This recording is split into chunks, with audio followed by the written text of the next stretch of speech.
सुजानगढ़ को जिला बनाने की बड़ी पुरजोर आवाज चल रही थी, परंतु जिला बन नहीं पाया। जिला नहीं बन पाया सुजानगढ़। उसका मेन कारण तो ये रहा कि जो कुचामन को जिला बनाने का फैसला हुआ तो उसके साथ डीडवाना को जो सम्मिलित किया और डीडवाना कुचामन के नाम से बना। तो डीडवाना का नाम तब सम्मिलित हुआ जब लाडनू विधानसभा क्षेत्र ने सहमति दी डीडवाना के नाम से।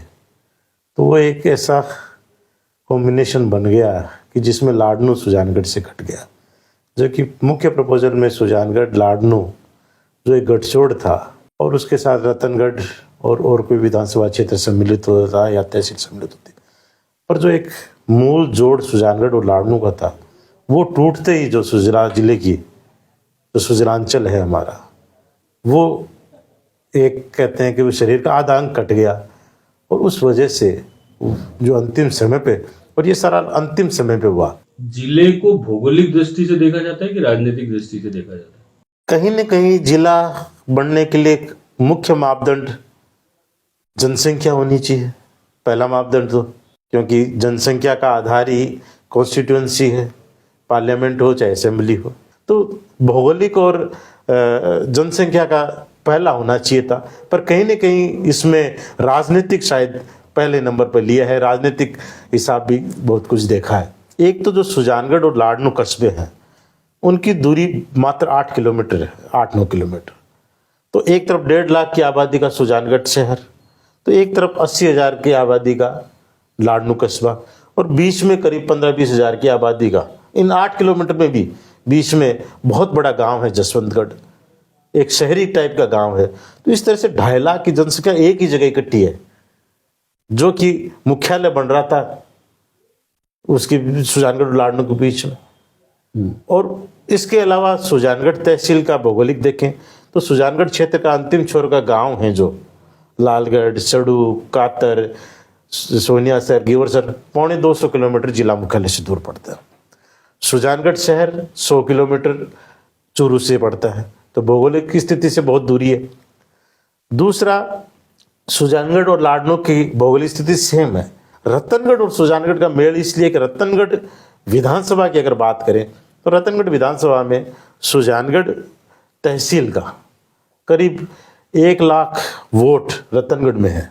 उसके बाद जब जिले की घोषणा हो गई, जब कहीं ना कहीं सुजानगढ़ के जितने भी लोग थे, उसके आसपास के अंचल के लोग थे, उनका एक प्रेशर रहा, उनकी तरफ से एक नए तरीके से लोगों का विरोध भी प्रदर्शन चालू हो गया। तो उसके बाद मुख्यमंत्री जी साहब की मुलाकात हुई, क्या कहा मुख्यमंत्री? उसके बाद सुजानगढ़ क्षेत्र में काफ़ी लोगों में निराशा हुई है, जनक्रोश के रूप में वो देखने को भी मिल रहा है।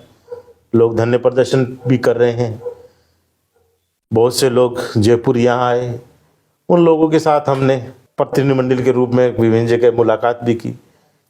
एक डेलीगेशन सीएम साहब से भी मिला था, और उसके बाद उन्होंने उनकी बात सुन के और उसके बाद में मुझसे बात करने के लिए उन्होंने कहा कि हम आपको बुला के बात करेंगे। और उसके बाद में उनके जो सीएमओ के जो अन्य हैं जो देखते हैं, उनसे लगातार बात चल रही है। इस संबंध में मेरी व्यक्ति से, प्रतिनिधिमंडल के अलावा व्यक्ति से भी लगातार बात हो रही है, चाहे धर्मेंद्र जी हो, चाहे फुगराज जी पारासर हो, वहाँ सीएमओ में और बैठते हैं, उनसे लगातार बात चल रही है। हमारे प्रदेश अध्यक्ष गोविंद सिंह जी डोटासरा जैसी भी हम लगातार बात कर रहे हैं, संपर्क में। वो उन्होंने भी भरोसा दिलाया है कि मैं सरकार तक आप लोगों की बात रखूंगा। अंतिम निर्णय चूंकि मुख्यमंत्री जी के पास है, उनको करना है, तो अंतिम वार्ता जब तक उनसे नहीं हो जाती, मुझे पूरी उम्मीद है कि वो जो सुजानगढ़ सुजलांचल क्षेत्र के लोगों की आशा हैं, उम्मीदें हैं, वो अभी मुझे पूरी उम्मीद है कि वो पूरी करेंगे अंत तक। एक चीज और भी थी कि क्या इससे पहले जब ये सारी कवायद चल रही थी जिला बनने की, उससे पहले भी आपकी मुलाकात हुई होगी सीएम साहब से, आपने बात रखी होगी अपनी, और अपने सारे गठजोड़ भी रखे होंगे, उस टाइम भी कहीं ना कहीं आश्वासित तो किया ही होगा। राम लोहिया कमेटी बनी तो उस समय जो बात हुई कि जिले बनाने के लिए, तो उस समय कमेटी से और सरकार से जब मैंने बात रखी तो सबसे पहले उन्होंने ये कहा कि इसका मुख्य आधार होगा कि नीचे से क्या आता है जिले से, और उसका बाकायदा उन्होंने लिखित में जारी करता है कि आप जिला कलेक्टर के थ्रू प्रस्ताव भिजवा कर, और वहाँ से जो प्रस्ताव तैयार होकर आएंगे उसके आधार पर आगे कमेटी काम करेगी और उस कमेटी के निर्णय पर सरकार आगे काम करती। ये इन्होंने एक प्रक्रिया बनाई थी। मुख्यमंत्री जी से भी उसके बाद हम कई दफ़ा बात हुई थी, और जब भी मैंने सुजानगढ़ क्षेत्र की कोई मांग रखी थी, बजट के बारे में बता रहा हूँ कि बजट में क्या लिया जाए, तो उसमें पहली पॉइंट ये था कि अगर जिले बनाए जाते हैं तो सुजानगढ़ को जिला बनाया जाए। पहला पॉइंट ये होता था। मुख्यमंत्री जी भी, जब मैं व्यक्ति से 2-3 बार इस डिस्कशन हुआ जिले के पॉइंट पे, तो उनको भी मैं पूरी तरह से संतुष्ट किया था। पर जैसा कि क्या कि अंतिम समय में, जो अंतिम हफ्ते में जो कयावत हुई थी, कहीं न कहीं उसमें हम पिछड़ गए। सुजानगढ़ की जनता आपके इस्तीफे की मांग कर रही है, कहाँ तक सार्थक मानते हैं इस्तीफा देने के बाद कुछ निर्णय निकल पाएगा जिला बनने का? सुजानगढ़ की जनता ने ही विधायक बनाया है और बहुत एक ऐतिहासिक जीत दिलाई है। तो विधायक उनका बना है तो मांग वो कुछ भी कर सकते हैं, उनका हक बनता है, क्योंकि अपने विधायक से बहुत सी उम्मीदें रखते हैं, बहुत सी आशाएं होती हैं, कई बार पूरी नहीं होती थी, निराशाएं भी होती हैं, और निराशा में कई बातें भी निकलती हैं।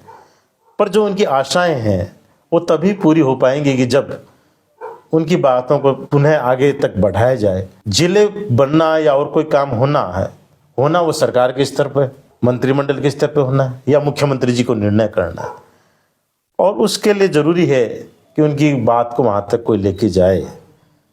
आज अगर मैं उनसे बात कर रहा हूँ पिछले 5 दिन से लगातार, चाहे किसी से भी मुख्य मंत्री कार्यालय से जो बात हो रही है, सीएमओ में मेरी बात चल रही है, या मेरे प्रदेशाध्यक्ष जी से जो बात चल रही है, तो उनको एज ए विधायक मैं मिल रहा हूँ, और वो मेरे से तभी बात कर रहे हैं कि मैं जब वहाँ का जनप्रतिनिधित्व कर रहा हूँ, मैं विधायक हूँ। और अगर मैं उस दिन मैंने सोचा कि अगर मैं विधायक पद से इस्तीफा दे दूंगा तो मैं किस हैसियत से मैं उनके से बात करूंगा, और वो फिर मेरे से क्यों बात करेंगे। जनप्रतिनिधि का और सरकार का जो एक होना चाहिए कि भी जनप्रतिनिधि की बात सरकार सुने और सरकार अपनी बात जनप्रतिनिधि को उत्तर देवे।